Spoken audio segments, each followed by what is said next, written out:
Welcome back, you guys. So I'm gonna try to make this video as quick as I can. So this is gonna be episode 3, and goes my nails just in case you guys want to see what they look like.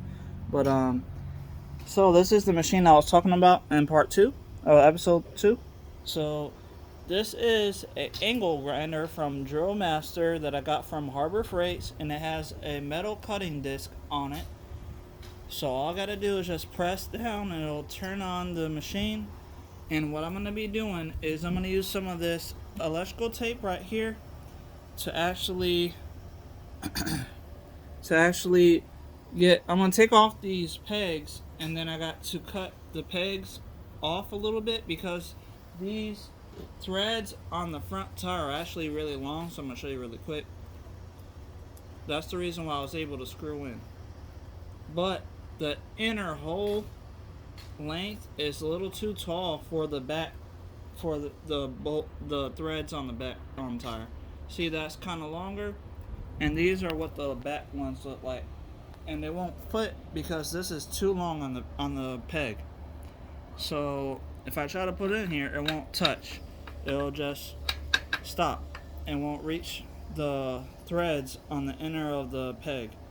So since these pegs are long, I'm thinking that I could just cut through and make the inner diameter hole smaller to put the pegs on the back. And the reason why I'm doing this is because hopefully it'll save me about $10 to $15 before buying a set of pegs from like Amazon. I mean, I may have to still buy a set because I still need 2 more pegs for the front if I take the ones on the front and they actually fit on the back when I'm done cutting down the part of this, or on both of those. Anyway, so since both sides can't actually fit because these inner diameter length is too long, so I need to cut those down to get close to the actual threads and the inside nut, basically, to mount it to the back tire. But anyway, so once I'm done with that, I'm going to pause the video real quick. I'm going to use my angle grinder right here and cut down. I'm going to use my electrical tape just to measure where I need to cut at, just to make sure that it's not too long or too short, because you can see there is some welded spots on here, and I just want to make sure that they stay in there and it doesn't like mess up at all. So I'm gonna try one first and see if that works, and then if it does, then I'll be doing the second one. So I'm gonna pause the video, use the electrical tape to mark where I need to make sure I'm cutting it using my angle grinder, and then I will show hopefully it on the back peg, on the back tire. So just give me a second and I'll get that done. I'll be right back with you. Thank you for watching. Alright, you guys, so I am using these are actually laser protective glasses. They're from Cloud Ray, and I bought them when I had fixed and made my CO2 laser cutter machine.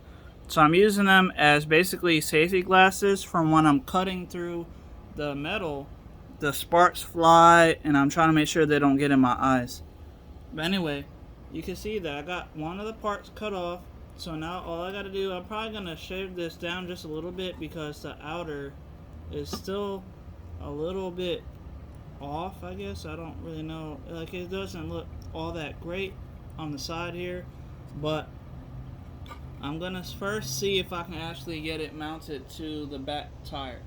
Because if I can't, then this was basically for no reason. And I will still have to probably buy 2 sets of pegs, one for the front and one for the back. But I'm gonna try right now, and then I'm gonna pause the video first, and then I'll show you guys if it was able to fit.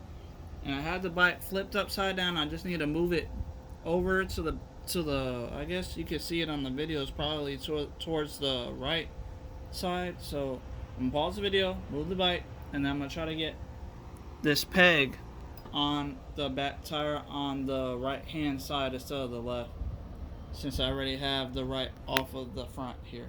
So I'll be right back with you, and I'll show you. Hold on. Alright guys, good news. I was able to get it on. And it fits. I didn't have to take off the back tire's nut. So that nut can stay on there and it's not falling off or anything, so it's really tight. So I should be able to have like my daughter or my son right on the back of the bike with me. I'm going to test it out probably with my daughter since she's not as heavy as my son probably.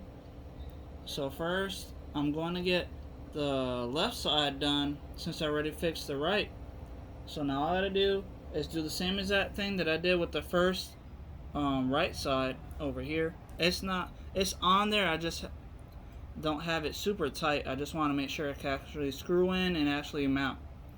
But that was it. So this hopefully will save me about $15 probably, or extra 15, because I still need to buy a set of pegs for the front now that I'm taking the front and putting them on the back. But yeah, so you can see it's really close, so I don't have to really worry about it, and it actually is threaded perfectly for the back tire, the back thread. So now that I'm done with this, I'll pause the video, do one more cut with my angle grinder cutter, metal cutter blade, and then I'll show you hopefully it finished and actually connected with both the front pegs on the back. So I'll be right back with you. Thank you guys for watching.